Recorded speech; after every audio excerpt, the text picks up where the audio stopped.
Hi friends, இன்றைக்கி ஒரு சூப்பரான ஸ்வீட் தான் செய்ய போகிறேன். 15 நிமிஷத்தில் செஞ்சிடலாம். பேனில் 2 டேபிள் ஸ்பூன் அளவுக்கு பாசிப்பருப்பு சேர்த்துட்டு செவக்க வறுத்து எடுத்துக்கலாம். வறுத்தெடுத்த பாசிப்பருப்பு ஒரு பாத்திரத்தில் மாற்றி சூடு ஆறுற வரைக்கும் அப்படியே வச்சிடலாம். சூடு ஆறுனதும் மிக்ஸி ஜாரில் சேர்த்துட்டு இதை பொடி பண்ணி எடுத்துகிட்டு வந்துடலாம்.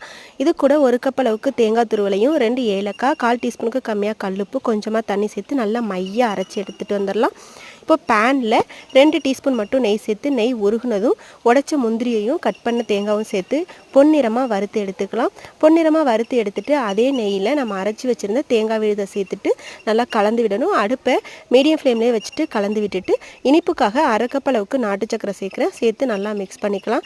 ரெண்டும் ஒன்றா கலந்து நல்லா திரண்டு வரும். அப்போதைக்கு 1 டீஸ்பூன் அளவுக்கு நெய் விட்டு நல்லா கலந்து விடணும். திரும்பவும் 1 டீஸ்பூன் நெய் விட்டு கலந்து விட்டுட்டு நம்ம வறுத்து வச்சுருந்த முந்திரி தேங்காய் ரெண்டையும் சேர்த்து கலந்து எடுத்தோம்னா சூப்பரான தேங்காய் திரட்டுப்பால் ரெடி ஆகிடும். ரொம்ப நல்லாயிருக்கும். ட்ரை பண்ணி பாருங்கள்.